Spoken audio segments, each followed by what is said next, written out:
Okay, so this next one, we're going to talk about how to overcome self doubt. And self doubt, we often kind of push away and we forget to actually focus on its intent, which is why we're going to look at understanding self doubt, then appreciating it. Yes, I said appreciate. Then we're going to notice that feeling and the stories that you're telling yourself when you experience self doubt. And then we're going to look at feel the fear and do it anyway. And hopefully, a useful quote that'll help you make sense of fear and move forward anyway. So, understanding self doubt. This is your survival response to keep you safe and alive. Your body and mind see change, any change, as a threat to your survival. So, again, when you're outside of your comfort zone, that is a change. Your body will want to go back to normal, what it knows, so that it's not stressed or under any of that kind of change pressure. And so that's why self doubt, fear, the feelings that want us to move back and retreat, that's why they will come up. Fear is designed to hold you back within that comfort zone. And that's why it's a signal you're leaving your comfort zone and a reason to move forward. If you did not feel that fear or experience that feeling, you would not survive because you would do things that will cause you to do things that are dangerous or perceived as dangerous. And that's why fear is love wrapped up. It is an act of love to keep you safe, to keep you comfortable, to keep you unchallenged, to keep you within this cocoon. But that cocoon is not where you're meant to live. And that's why it's important to understand self doubt and appreciate it because it's designed to keep you alive. Hey, that's a good thing, right? It's a great thing.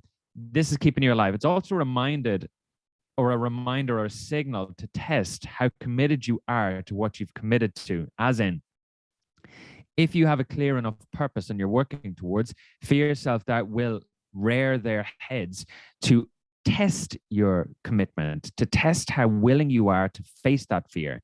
So if you're not committed, you'll stay the same, you'll stay within that comfort zone. And if you're not clear, you won't make progress either, leaving that comfort zone towards your purpose. So fear and self-doubt are actually signals or information that you're leaving your comfort zone to develop. So again, you're developing capability greater than your comfort zone or where you were. And that means then they're also signal that you're developing the skills and capabilities to have more of an impact on your clients.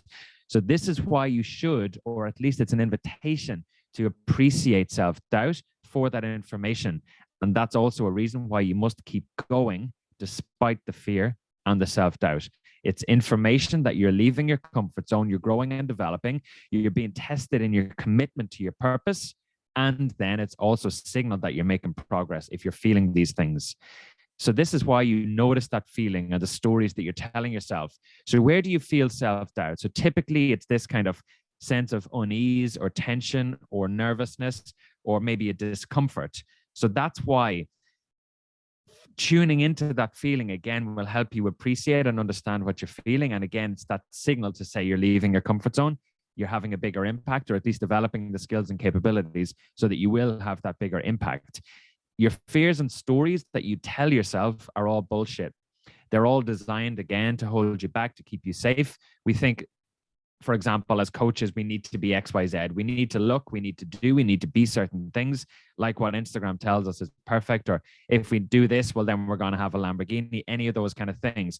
But if you followed a different set of people, those stories that you thought you needed to be, to do, to have would be very different. So again, it's all bullshit. Make up your own stories about what you want, break these stories apart, find examples that disprove the stories that you're being exposed to, or just create your own version of that story, a different story where you are good enough, you are worthy, you are loved, you are like you can become good enough. And this is why you must keep going despite these fears, despite the self-doubt, because again, we're comparing ourselves to other people. And the self-doubt is to hold us back because we think we can't compete. We think we can't reach that level. We think we're not good enough. We think we're not worthy. We think we're not lovable. We think we don't have the approval of other people. All of that kind of stuff. It's all bullshit. It's all designed to hold you back. It's all designed to keep you safe, to keep you within your comfort zone, but that's not good enough for you anymore. So back to Feel the Fear and Do It Anyway. This is a book by Susan Jeffries called Feel the Fear and Do It Anyway. So this is why you ask yourself those 4 questions. What do you want? What do you need to do? So what's the next step? Why are you doing it? Get really clear on the purpose and the impact it's going to have. And then what are you afraid of? Get really clear on the fears. Typically, we're afraid of things we aren't even clear about. So getting clear on those fears will help us know what to do to overcome them.